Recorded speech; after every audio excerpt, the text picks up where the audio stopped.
咳嗽的原因非常非常的复杂，就是说你五脏六腑哪一个脏腑有问题，它都可能引起你咳，不光说是肺的问题，哪个脏腑都可能。肺的问题引起的咳嗽那还是最好治的，其他的就麻烦了。别的脏腑不舒服也会引起咳嗽啊。所有的脏腑不舒服都会引起咳嗽比如说呢。比如说像你刚才说的，你们主持人长期的这个说话造成的这个咳，这个就跟你的肾很有关系。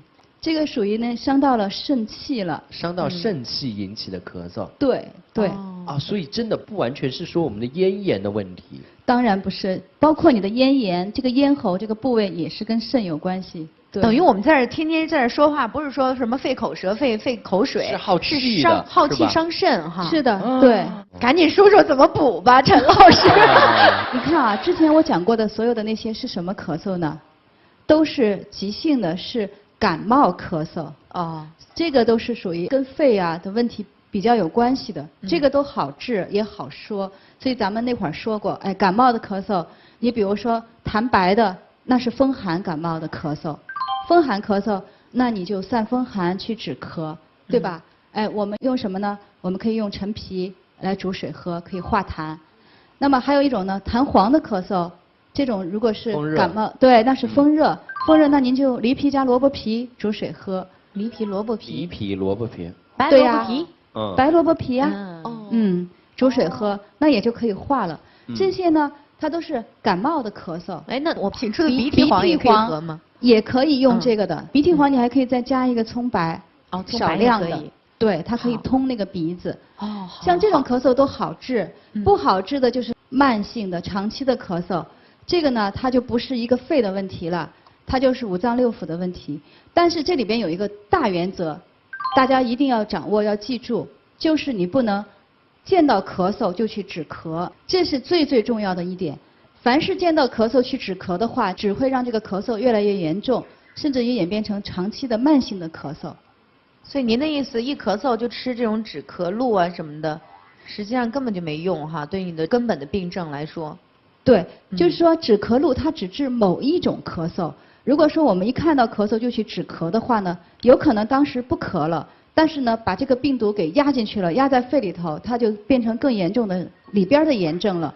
那么过2天它可能又发作出来了，甚至于过很多年以后，它会发作起来会更加的厉害，就不好治了。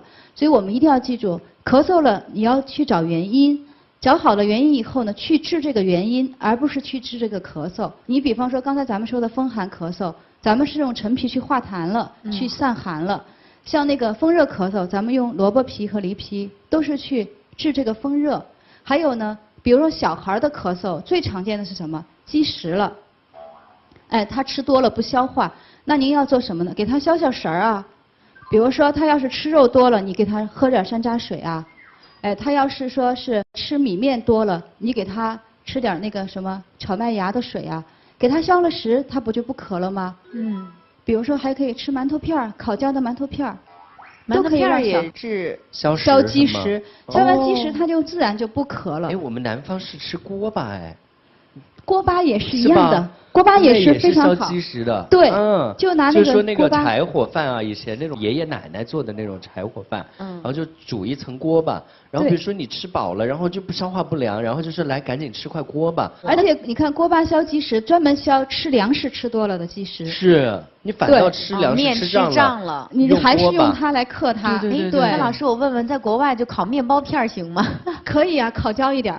哦，真的。但是呢，有个问题，你要用那种全麦面包。哦。因为国外有的面包它里面加了蛋呀、奶呀，对，黄油啊，那种颜色不是很好。那叫法式面包嘛？那法式面包是最单纯的那种啊，黑麦或白麦。对，法棍就是比较好。对，没加任何东西的。是的，对。哎呦，用那个烤焦了吃。OK， 还有一种就是那种，你出去一会儿回来，也没有风寒，也没有感冒啊什么的，也没有风热，可是还是会。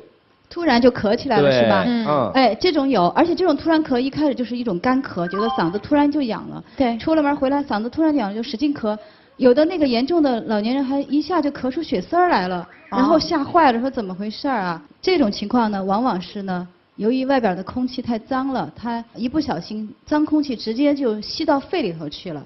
在肺里头一下就呛住了。我们的肺是一个很娇气的一个内脏。它特别爱干净。你有一点点脏东西，它一定要把它咳出来。这种咳嗽千万别去指它，尤其是有人一看，哇，我咳出血丝儿了，我得赶紧补啊。不行，你这个时候一润肺的话，把那个脏东西就给化在里头了，就憋在里头了。对，所以呢，就让他自己咳，让他自愈。最好呢，你再喝点鱼腥草水，帮助他把这个炎症给消掉。鱼腥草煮水。为什么是这个表情啊？我一说他不爱吃。如果你实在是吃不下去新鲜的，你用干的。